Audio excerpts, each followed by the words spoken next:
Ini materi mengenai pengelolaan dan perencanaan karir.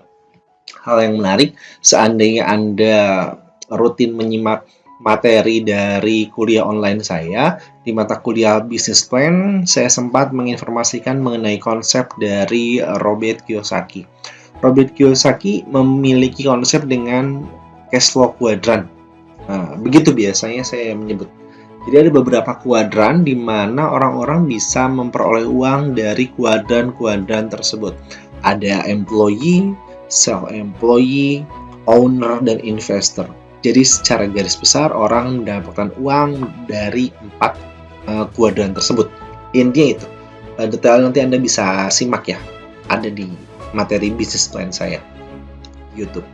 Nah, kalau yang ini jelas ini fokusnya kepada employee, kepada pekerja. Jadi ketika orang-orang yang memilih menjadi pekerja, bagaimana mengenai konsep pengelolaan dan perencanaan karirnya? Nah, itu yang mau dibahas. Diingatkan juga, untuk memudahkan Anda memahami materi ini, saya sarankan materi apapun yang Anda simak dari kuliah online saya ataupun presentasi online saya, Anda tuliskan kembali di kertas, jadi langsung Anda tulis lagi, biar kebayang skema garis besarnya. Jadi misal di depan ini ada judul pengelolaan dan perencanaan karir, Anda tulis di tengah misalnya. Kalau saya biasa buat mind map, Anda tulis mind map pengelolaan dan perencanaan karir. Jadi ntar skema garis besarnya lebih kebayang, harapannya lebih paham, lebih cepat. Oke, kita mulai materi pengelolaan dan perencanaan karir ini. Dari pembahasan yang pertama, saya akan menginformasikan apa saja yang akan dibahas pada materi ini, mulai dari pengertian sampai dengan nanti peran. Ya. Sebelum ke mana-mana, sebelum beranjak ke banyak bahasan, jelas yang perlu dipahami adalah mengapa pengelolaan dan perencanaan karir menjadi materi yang penting dalam mata kuliah manajemen sumber daya manusia. Begini, kan ketika secara umum orang mempunyai alur kehidupan adalah ketika lulus sekolah gitu ya. Apapun tingkat sekolah ini kemudian bekerja, maka kan ketika bekerja ini perlu ada karir. Mengapa perlu ada karir? Orang-orang mengharapkan bekerja ada karir karena manusia ketika hidup ada ataupun memerlukan sebuah harapan, sebuah tujuan. Karir adalah salah satu yang bisa dijadikan harapan atau tujuan dalam bekerja. Jadi bukan sekedar rutinitas yang dilakukan begitu saja. Ada karirnya. Makanya disebutkan di sini yang saya kasih bold, karir dalam pekerjaan itu kan ya rencana hidupnya. Berapa tahun ke depan akan menduduki posisi apa, atau mendapatkan jabatan apa, kan gitu. Itu makanya perlu dikelola dan direncanakan dengan baik. Yang pertama adalah mengenai dari pengertiannya. Oke, kita bahas mengenai pengertian dari karir. Saya kasih buat seperti biasa hal yang penting. Karir itu mengenai atau keseluruhan tentang jabatan ya, tentang posisi atau tentang pekerjaan yang dapat diduduki seseorang selama berada dalam organisasi atau beberapa organisasi. Mengapa dikatakan di sini oleh saya dalam beberapa organisasi atau dalam PowerPoint ini? Karena bisa jadi ada organisasi-organisasi yang berkait dengan organisasi lainnya. Jadi seseorang bisa dapat menduduki organisasi yang lebih dari satu tapi tanpa mengganggu stabilitasnya, justru menjadi saling support. Kalau misalnya saya mau ambil sebuah contoh, bagaimana misal saya aktif di organisasi sekolah tinggi ilmu administrasi Bagasasi, misalnya saya Bagasasi. Ketika ini direkam, saya sedang menjabat sebagai wakil ketua 2. Artinya kan saya ada jabatan nih. Nah, ternyata di luar itu saya aktif juga di organisasi perkumpulan instruktur yoga se-Indonesia misalnya. Jadi sebagai guru yoga saya punya naungan organisasi. Nah, ini kan ada sebuah kombinasi yang bisa dilakukan berkaitan jenjang karir. Saya bisa mensupport kesehatan dari teman-teman di SDA Bagastasi dengan ada transfer knowledge dari organisasi saya yang lain. Ke hal lebih dari saya bisa jadi dihargai lebih oleh organisasi SDA Bagastasi bahwa saya mempunyai kemampuan lebih, sehingga bisa jadi saya dapat penghargaan yang lebih cukup. Oke, gambaran demikian. Ketika sudah membahas mengenai pengertian, ketika membahas mengenai karir ini, sudut pandangnya nanti bisa menjadi dua, yaitu karir itu penting bagi pegawainya seperti apa. Nah, bisa juga nanti dari organisasi atau perusahaannya itu pentingnya sebagaimana, ya kan? Ini dua hal yang saling melengkapi dalam satu perusahaan. Sudut pandang pegawainya mengapa penting, sudut pandang organisasinya mengapa penting. Bagi pegawai, bagi staff, karir ini penting. Mengapa? Kembali ke yang informasikan di awal, adanya harapan tadi, itu intinya di situ. Adanya tujuan. Lebih detailnya apa? Adanya harapan untuk memiliki jabatan yang setinggi mungkin. Kan demikian. Yang setinggi mungkin. Harapannya gitu. Ketika orang bekerja, ya, dia ingin memiliki posisi yang terbaik yang bisa dimilikinya. Maka yang menjadi lebih penting di sini bagaimana untuk bisa menduduki posisi yang lebih tinggi, memiliki nilai lebih pegawainya, kan gitu. Karena dengan memiliki nilai lebih, nanti akan lebih naik jenjang karir. Lalu bagaimana mengenai sudut pandang dari organisasi? Sudut pandang dari organisasi adalah berkata mengenai kompetisi inti organisasi. Maksudnya apa? Ya kan, orang-orang ini, pegawai ini ketika karirnya jelas jenjangnya, organisasi akan dimudahkan dalam banyak hal. Satu aja contoh, dimudah dalam banyak hal, misalnya apa? Ketika jelas jenjang karirnya, maka ketika ada orang yang sudah pada usia berapa, waktunya berapa tahun kemudian untuk naik jabatan, sudah sesuai pendidikan, secara usia, misalnya ada persyaratan usia, maka ada waktunya untuk melakukan rekrutmen lagi.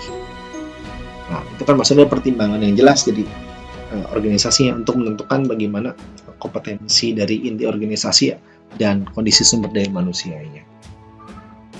Ketika kita berbicara mengenai karir, ada istilah-istilah yang sering diulang-ulang.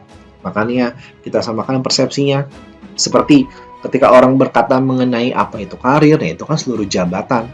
Ketika orang bekerja, yang dipegang selama kerjanya. Apa itu jalur karir? Pola urutan jabatannya. Jadi ada pola urutannya.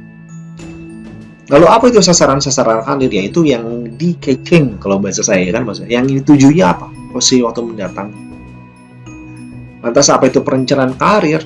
Perencanaan karir bagaimana proses seseorang pilih karir, memilih sasaran karirnya, dan jalur untuk mencapainya seperti apa perencanaannya. Jadi ada hubungannya ya antara perencanaan dan jalur karir, itu ada hubungan. Lalu juga kenal mengenai pengembangan karir, itu bagaimana peningkatan pribadi untuk mencapai suatu rencana karir. Tadi yang saya bilang, individu, pegawai memiliki nilai. Dengan memiliki nilai, dalam hal lain, dalam kata ini peningkatan pribadi, dia akan memiliki harapan lebih untuk mencapai yang lebih. Kembali ke sudut pandang tadi. Jadi seandainya Anda sudah menulis, membuat percabangan, ketika kita berbicara mengenai pengelolaan dan perencanaan karir ini, itu menjadi dua dibaginya. Kita ngomongin sudut pandang pegawai dan organisasi. Lagi-lagi pertanyaan, emang apa yang diinginkan pegawai ketika berkarir? Ya kesempatan yang sama untuk menempuh sebuah karir itu. Dalam organisasi jelas kenyamanan dalam berorganisasi, dalam bekerja di perusahaan jadi hal yang penting. Makanya harapannya ada kepedulian atasan, itu juga diharapkan ada ketika berkarir, care gitu atasannya. Pegawai ketika berkarir jelas menginginkan adanya transparansi informasi. Jadi untuk mendapatkan karir ini, peluangnya seperti apa yang harus dilakukan, ya sesuai nggak sama minatnya yang diinginkan. Setelah itu jelas, setelah ada rasa syukur, ada kepuasan sendiri, perencanaan karir ini menjadi tanggung jawab individu. Kenapa tanggung jawab individu? Karena individu ini nanti akan bertanggung jawab untuk meningkatkan kualitasnya.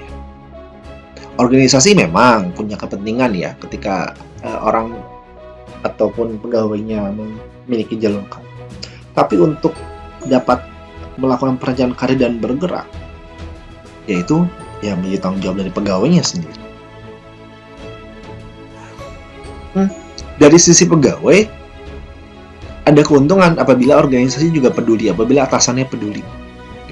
Akan disebutkan beberapa keuntungan keterlibatan organisasi dalam perencanaan karir dari pegawai. Ya.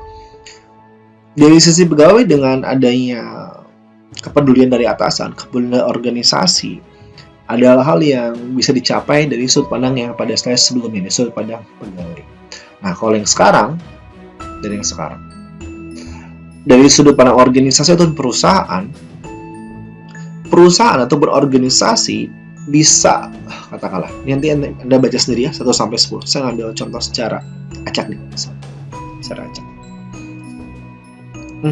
Nanti Anda dengan demikian, si organisasi ini bisa misalnya menyiapkan penempatan dari pegawai. Kenapa? Karena tahu jenjang karirnya dari misalnya dari titik A dia akan naik ke titik B, titik B akan naik ke titik C. Artinya kan nanti ada tempat-tempat yang kosong kan ya.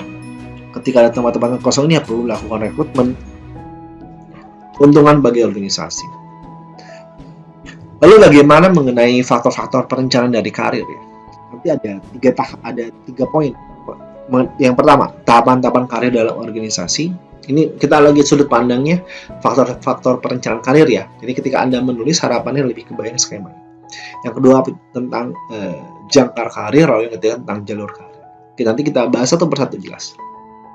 Oke, kita berbicara mengenai tahapan-tahapan karir dalam organisasi, yaitu usia ketika orang baru masuk organisasi bahkan sampai pensiun. Bagaimana nih? Ini bedakan menjadi entry stage, mastery stage, dan passage stage. Apa itu? Entry, pegawai baru, seperti enter, baru masuk kan ya. Entry, baru masuk. Mastery stage itu apa? Ini sudah mulai lama, ada jabatan baru, inginkannya. Oke. Ada di sini. Ada tingkat menengah lah. Pencapaian tingkat menengah. Pada passage stage bisa jadi pensiun atau pindah kerja. Hal yang menarik. Ini fase awal orang bekerja, biasanya lulus S1, bekerja, harapannya memiliki adanya keamanan dalam hal misalnya karena adanya pendapatan, keamanan untuk mendapatkan katakanlah sandang pangan papan ya. Jaminan ke arah sana juga, secara psikologis juga merasa adanya hal-hal yang bisa dipenuhi. Kebutuhan sosialisasi dan selanjutnya. Meningkat. Menurut MSDM gini, konsepnya, teorinya. Hal yang menarik yang ingin saya sampaikan di sini di Indonesia, itu tuh usia pensiun itu ada di angka 55. Hal yang berbeda ketika ada di negara-negara lain. Ini juga by the way ada di materi misi saya, karena kita saya perbedaan antara pekerja dan pengusaha. Para pekerja di luar negeri sana, di beberapa negara, usia pensiunnya bisa sampai 60, bahkan 65. Jadi pada yang udah pada sepuh gitu istilahnya, udah pada senior, usianya masih pada produktif itu ada. Karena dianggap masih bisa melakukan banyak hal. Kalau di kita ya kebijakannya demikian. Maka apabila kebijakan di perusahaan Anda usia 55 udah pensiun ataupun 56 atau berapa, ya 55 plus kan di sini ya misalnya. Maka jelas harus dipersiapkan langkah selanjutnya apa. Hati-hati ketika pada usia sudah mau pensiun, tetapinya bingung nanti mau ngapain. Ya. Orang-orang berpikir bahwa pensiun duduk santai bersama pasangan, bersama anak cucu gitu kan. Tapi kan bisa jadi ntar ada yang hilang apabila kita otot-ototnya terbiasa untuk bekerja. Maka jelas perlu dipersiapkan. Lantas apa itu jangkar karir? Jangkar karir itu keputusan untuk memilih satu pilihan karir. Oke, yang dasarnya seperti apa? Ya, seperti apa? Misal jangkar karir fungsional atau teknik. Ya, jadi ini untuk menghindari pada keputusan pada pekerjaan manajemen umum. Apa itu jangkar karir manajerial? Memilih jabatan pada manajemen umum. Apa itu jangkar karir kreativitas? Menciptakan sesuatu agar dirinya diakui. Lalu ada jangkar karir otonomi dan kemandirian, tidak mau tergantung pada orang lain. Ada jangkar karir keamanan, karir untuk stabilitas jangka panjang dan keamanan. Slide ini mengenai hubungan jenis dari kepribadian dengan perencanaan karir. Saya buka aja ya. Saya buka dulu semua. Jadi ada beberapa orientasi mengenai hubungan jenis kepribadian dengan perencanaan dari karir. Dari orientasi realistik sambil orientasi artistik. Sudah ada definisinya, sudah dipindahkan. Jadi silakan dibaca aja.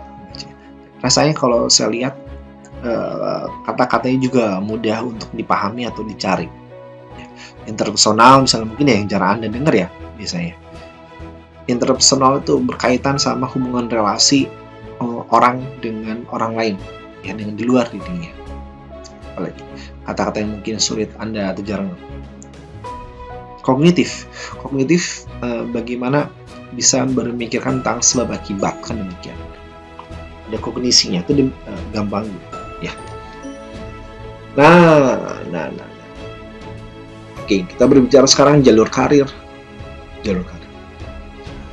Ini ketika kita berbicara mengenai jalur karir itu kan urutan jabatan-jabatan yang dapat diduduki oleh seseorang. Itu mulai dari vertical system sampai dengan diamond system. Nah, kita buka definisinya. Vertical system, jalur karir yang dapat melalui satu fungsi melalui hierarki organisasi. Makanya katanya vertikal itu dari atas ke bawah, bawah ke atas kan, vertikal. Tranche and branch system. Untuk menduduki jabatan yang lebih tinggi harus melalui posisi-posisi yang berbeda pada fungsinya. Yang menarik mungkin yang menjadi Anda bingung ya, plan job priority system dikatakan hampir sama dengan track and branch system. Pertanyaannya hampir sama, bedanya apa kan gitu. Oke. Plan job rotation system ini yang kata kunci yang membedakan dari trunk and branch system adalah perencanaan yang lebih teliti.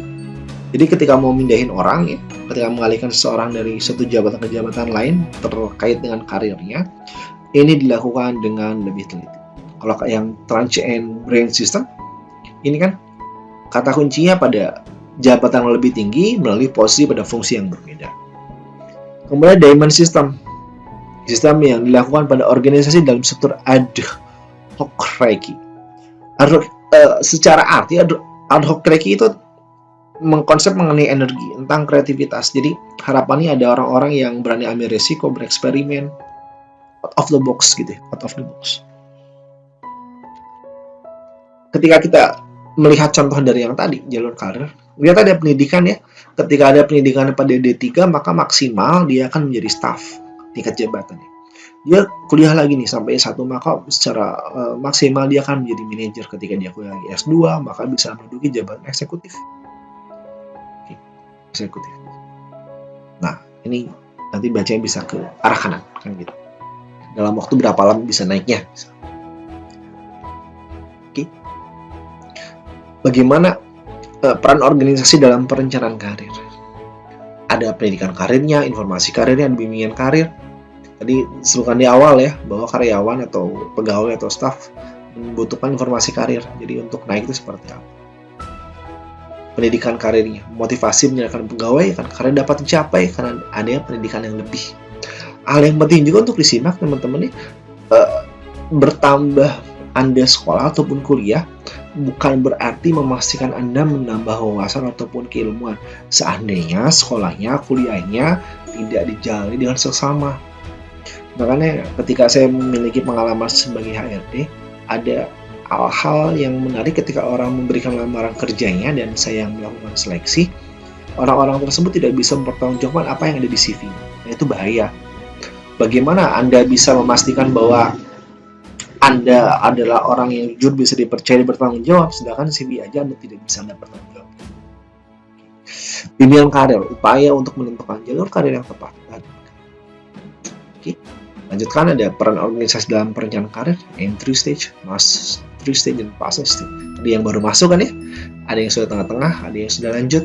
Kalau yang baru masuk gimana? Dikasih pelatihan, ada orientasi ya, bisa nanti ada rotasi pegawai, ada yang perwalian dalam organisasi, ada bimbingan. Oke, udah menengah nih, ada promosi gitu. Udah lanjut nih, ya bisa jadi nanti ada downsizing atau sudah disudahi kontraknya atau kontrak kerjanya atau pada usia pensiun gitu. Atau bisa jadi pindah kerja, mengembangkan kerja alternatif. Itu ditentukan sama organisasi nanti kan. Nah, ini skemanya. Mulai dari penempatan kerja, ada orientasi awal. Oke, diamati gimana kinerjanya, ketahuan nih kelemahan, kekuatannya seperti apa. Oke, karirnya seperti apa nih. Jadwalkan nih program-program kebutuhannya. Nah, saya buka ya. Ini peran pegawai. Ini teoritis saja. Bisa Anda baca. Mulai dari ini ada exposure tuh mendapat sorotan ya. Jadi ketika orang mengembang karirnya, kekuatan dia mesti mampu untuk memancar kepada orang-orang di sekitarnya sehingga orang-orang aware, orang-orang menyorotnya. Ya, itu dibaca saja yang bagian. Oke, peran pegawai dalam perjalanan karir. Kalau yang tadi kan organisasi, nah ini bagaimana kalau dari sudut pegawai? Tadi yang awal saya bilang ya, kalau Anda membuat dalam mind map, Anda kelihatan bahwa ada kanan kiri dari bahasan pengelolaan dan perencanaan karir ini, ada yang dari sudut pandang pegawai, ada yang atau individu, ada yang dari organisasi. Ketika baru masuk ya cari informasi sebanyak mungkin. Sudah mulai lama, oke, gimana nih kalau misalnya kita meningkatkan kerjasama yang lebih sama orang-orang di ketika kita berbicara mengenai phase stage, bagaimana pekerjaan yang berkaitan tuh maksudnya pada usia segini gitu, saya masih punya rencana karir, harus pekerjaannya pindah kemana misal, atau tetap berada di sini. Nah, gimana cara itu kan perlu direnungkan. Nah, yang referensinya, jadi seandainya Anda nanti mau baca-baca lagi inti-inti yang sudah saya sampaikan di sini, ini ada buku-bukunya, monggo silahkan cari di perpustakaan, toko buku, kalau mau beli silahkan. Itu dia akhir share saya mengenai pengelolaan dan perencanaan karir. Bila nanti ada yang kurang jelas, bila ada pertanyaan, tanya ya di Google Classroom, di komentar seperti yang biasa saya buat. Terima kasih, saya Romi Muhammad Ramdhani pamit. Wassalamualaikum warahmatullahi wabarakatuh. Semoga bermanfaat.